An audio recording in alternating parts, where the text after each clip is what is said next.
Swingers Club! How did I end up here? Helen Roberts, a respectable suburban housewife and mother of two, sat at the bar, watching the other patrons of the country house that was simultaneously a swingers club.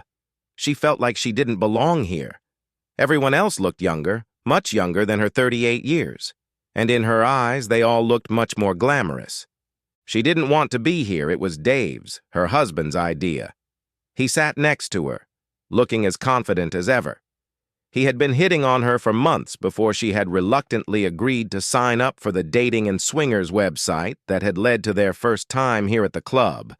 The fact that Dave's affair had led them to this position made her discomfort even worse. When discovered, he had apologized before admitting that he needed more than Helen could offer, and then finally suggested that they explore new things together. Helen's love for her children was the main consideration that prevented her from walking out the door immediately and going to divorce court. Eventually, he convinced her to look at the website and upload a profile. Their profiles were separate, but showed a link to each other and categorized them as swingers. All members could then swipe right on Dave or Helen's details to indicate interest. What made it different from other dating sites was that the results were not known to the participants until the Swingers Uniting event they were attending tonight. Helen went through the men's profiles indicating who she liked. She found this difficult without face-to-face meetings. On appearance alone, she would probably say yes to most of them, but ruled out many on the basis that the profiles sounded too arrogant. The site turned on private messages, and Helen received a few complimentary comments and recommendations, but wasn't sure how to reply, so she just left them. There seemed to be about 20 couples in attendance, invited as a result of the website's algorithms working out an equal number of matches. The instructions said that everyone had to have a cell phone with the Swingers Club app downloaded to it. They could attend from 7 p.m. with the app posting likes at 8 p.m. Participants then had to spend 30 minutes with their visas before deciding whether they wanted to pair up and retire to the first floor, which was guarded by a pair of burly security guards. Those who paired up had until 10 p.m. to spend with their new partners, or they could return earlier. Then they were free to drink, meet others, or continue the party. Helen wondered again why Dave was so insistent on this. He was usually popular with the women, and he knew it. Was it because of the freedom and research he described, or just a dirty way for him to have sex with another blonde without risking being caught this time? Getting ready, she hesitated for the 100th time, completely unsure of what to wear. Dave was clearly very excited, in contrast to her own sense of dread.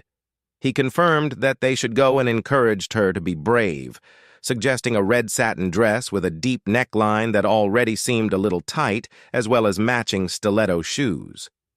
The dress was matched with lingerie that helped her figure in the form of a vintage 1950s style open-bottom belt with suspenders and flesh-colored stockings. She looked in the mirror and surprised herself, thinking she looked pretty good, and it was nice to dress up for a change. She couldn't remember the last time she'd dressed like this, or when she'd been taken out on a date, for that matter. A clutch purse and a thin silver shawl completed the outfit. They arrived shortly after 7, checked in with the receptionist who made sure the app worked on both of their phones. The app was connected to several large screens located in the main public areas and bars. The instructions informed them that the 3 male and 3 female contestants with the most likes would be announced on the screens at 7:30 p.m., and the liking match would be announced at 8 p.m. Helen was completely stunned to see her picture appear on the big screens at 7:30. It took a while to realize that she had come in 3rd place. She thought the women above her both looked like models, as did all 3 of the guys chosen. She blushed when people suddenly seemed to be staring at her. The guy sitting next to her at the bar smiled and congratulated her. Helen muttered, "There must be a mistake." He shook his head. "I don't think so. But the other girls are stunning and much younger." "Nonsense," he cut him off. "You're gorgeous, a little older, but you have amazing curves. Your ass may be a little bigger than when you were younger, but it's a perfect peach shape. Your long legs and those big breasts are just irresistible." Helen blushed. She was both flattered and insulted. But after all, she was sitting in a swingers club, so it was hardly worth getting upset about. She couldn't deny that she felt pretty good about the situation. The fact that Dave wasn't one of the top 3 men added to her sense of satisfaction. The top 3 was followed by confirmation that at 8 p.m. the likes would be announced via the app. A looped background message displayed on the screens gave details of the matching algorithm. Everyone was ranked based on the number of likes on the website. The algorithm started with the first-ranked woman, who looked through her list of liked men present tonight to find the highest-ranked man, who in turn liked her profile. So a woman with a number 1 rating can be linked to a man with a number 1 rating, but only if they both swiped their fingers on each other's profiles. If not, the algorithm will link her to the next highest-ranked man, excluding her own partner, and so on until all pairs are matched.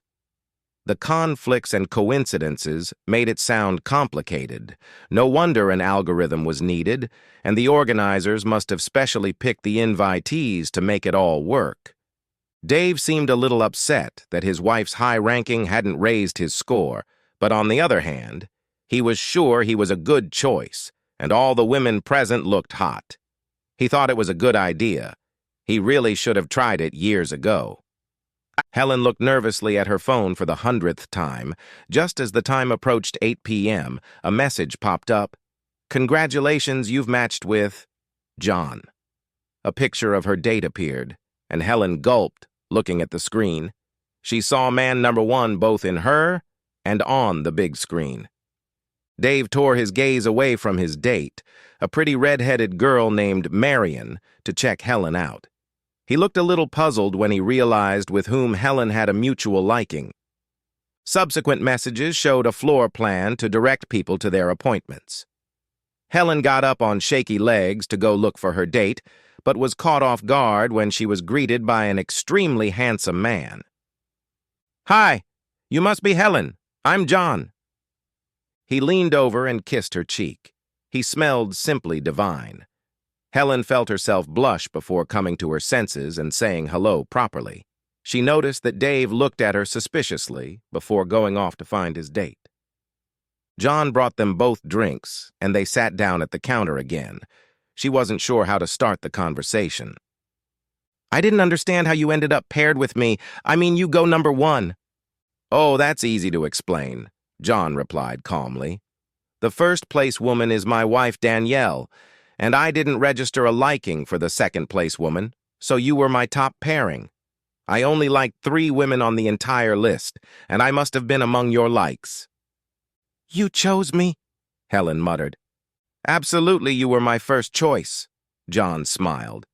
"But why me? I mean, everyone else looks so charming and so young." John looked genuinely embarrassed. "You have no idea, do you?" "What?" "Just how glamorous you look, and the fact that you have no idea makes you even more beautiful." Helen blushed again. It was becoming a habit of hers. "Flatterer, you've done this before."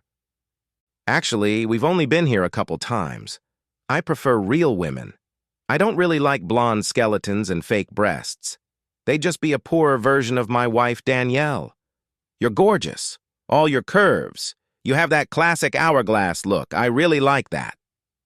"Oh, right. I'm not sure what I can say other than thank you."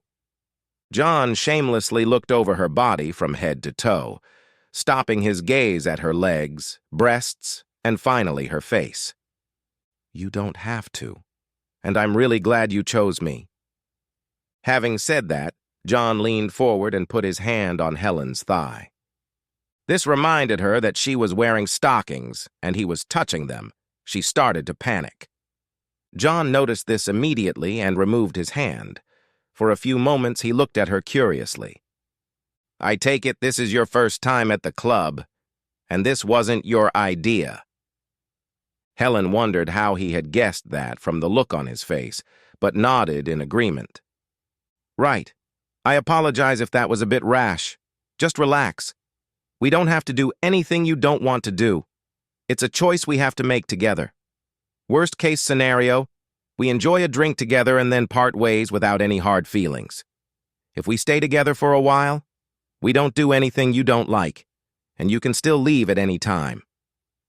Helen felt the tension subside and squeezed out a smile. Thank you. That's important to me.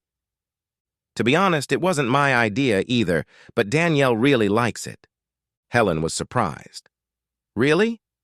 Yes, I'd rather have a couple of quiet beers in the pub and spend the night with my wife, but this could be fun, and at least I know where she is and what she's up to. Helen was going to ask around some more, but it was like their case with Dave, and she didn't want to delve into sensitive topics. The 30 minutes flew by quickly. Their conversation was casual and engaging. At 8:30, the app checked the messages. Participants had to press the accept or reject meeting button on their phone. Helen looked at John, asking, "What's your choice?" He laughed. "I've already voted and I can't tell you." Helen clicked accept. Then the app showed avatars depicting her and John holding hands, and then a collar was added to both their characters. She looked up nervously. John smiled. "I'm very pleased and honored. Thank you very much." "Likewise," was all Helen could squeeze out in response before she felt her face turn red again. John stood up and held out his hand to her. She took it as she stood up. John pulled her to him for a kiss. It was a quick touch of lips. Helen felt slightly dizzy. Breaking the kiss, he led Helen towards the stairs. She quickly looked around for Dave but couldn't see him, so she assumed he was doing the same thing she was. Dave was actually trying to make his way through the crowd of people heading for the stairs. He finally spotted Helen on the first-floor landing, smiling, holding hands with a tall and very handsome man.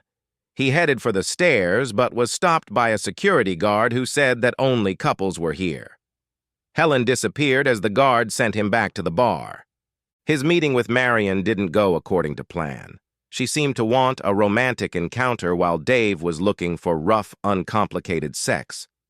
However, it came as a surprise when, after he clicked accept, the app showed two sliding icons and a sad face between them. A message appeared. "Please return to the bar. We hope you have better luck there." It took him a while to realize he had been rejected. Then he tried to convince Marion to change her mind. By then he missed Helen. At least he had another chance. He went back to the bar. It was clear that some of the people in the bar were real couples who had decided not to go through the algorithm. He struck up a conversation with an attractive brunette, but noticed she was looking at another guy across the bar. A few smiles and nods later, she apologized briefly and left. He tried to chat with the women left there, but it was obvious they weren't interested. He checked the app, which confirmed his conclusion. All matches currently accepted. He felt a queasy feeling in his stomach, ordered a whiskey, and wondered how Helen was doing. It had only been 30 minutes since the match, and he had at least another hour to wait. In fact, it was another 2 hours before he saw Helen again. The time Helen had spent with John had been nothing short of a revelation. From the moment they had walked hand in hand onto the stairs, it had been something. John's touch was electric, and he was so handsome that she could feel the voluminous muscles of his biceps as they held hands. Normally, she found guys staring at her breasts annoying, but John could stare as long as he wanted. He maintained eye contact with Helen, and she wondered if he could see her anticipation and excitement. She expected to start making love. That was what her husband usually demanded. She was completely confused when John sat down on the couch with her. They talked some more while finishing their drinks. Then they spent what seemed like an eternity, fully clothed, kissing. Even before she had taken off her clothes, Helen was wet. John stood in front of her and slowly began to undress. When he removed his shirt, Helen couldn't help herself, reached out and ran her red-painted fingernails over his perfect chest. He turned away, removing his pants, and Helen noted his powerful thighs. Helen was not used to undressing under such scrutiny. Her shawl already thrown off, she reached back and unzipped the zipper on her dress. holding it to her chest before finally letting go and letting it fall to her feet. Standing in her belt, stockings, and heeled shoes, she suddenly felt very naked and old-fashioned at the same time as she looked at Adonis standing in front of her, who looked as if he had been carved out of marble. She thought he was joking when he said, "Wow, you're stunning." But he didn't laugh as he continued to say, "Don't take off your underwear. It's so damn hot." Helen relaxed a little and did a little curtsy. John stood up and pulled her to him in a fervent kiss, his hand gripping her ass tightly. When he broke the kiss, both of his hands reached up to cup and squeeze her breasts. "God, how big are they?" 38DD, replied Helen proudly. "Do you like them?" "I love them. Danielle's are just a B cup. Your breasts are amazing." Helen was so stunned by the new sensations engulfing her body that she was afraid she might pass out. "Please, be gentle," she whispered. Helen was now completely taken over by her desire and the feelings she was experiencing for the first time in her life. Even under these circumstances, she experienced a momentary feeling of guilt towards her husband, but it soon passed. They had made passionate love. Were they having sex or making love? Helen wasn't sure, but it was definitely more than sex. There was a connection, feelings, and emotions. She had no idea it could be so good. Unlike Dave, John was very attentive and gentle, ensuring that they were both enjoying themselves equally. It was such a contrast to her husband, who always seemed like he was taking something away from her.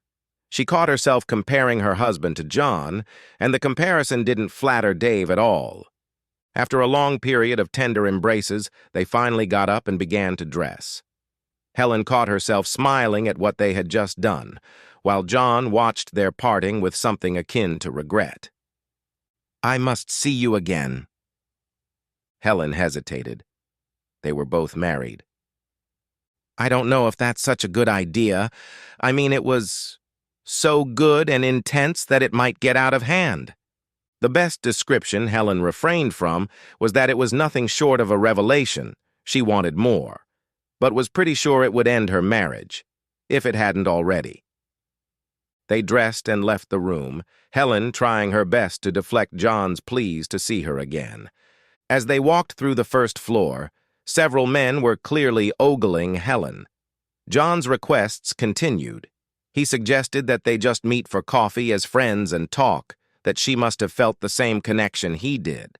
By this time, Helen's brain felt like it was close to shutting down due to an overload of emotions. She needed to find Dave. Returning to the common room, they found a visibly drunk Dave leaning against the bar. "Oh, there she is," Dave muttered inaudibly. "The trampy cheater returns.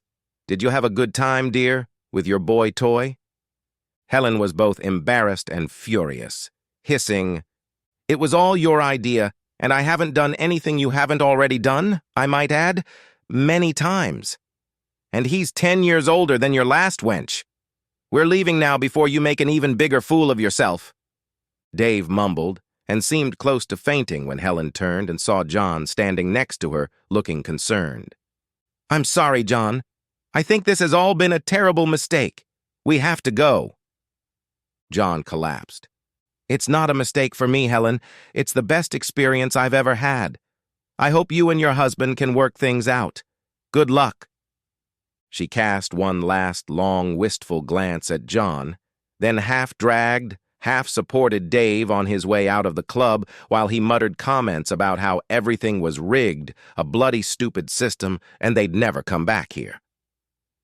Helen and Dave's relationship quickly deteriorated after their trip to the club. All of Dave's faults became increasingly obvious, compounded by his drinking.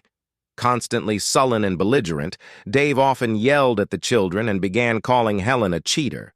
He accused her of adultery and threatened to kill both her and her imaginary lover. The situation escalated to the point where Helen moved back in with her parents to provide a more stable family life for the children, and 6 months later, she divorced. It was on the day her divorce was finalized that Helen checked out an old swingers dating site. It seemed like a lifetime had passed since they had uploaded profiles. She was about to delete her profile when she noticed the inbox was full of messages.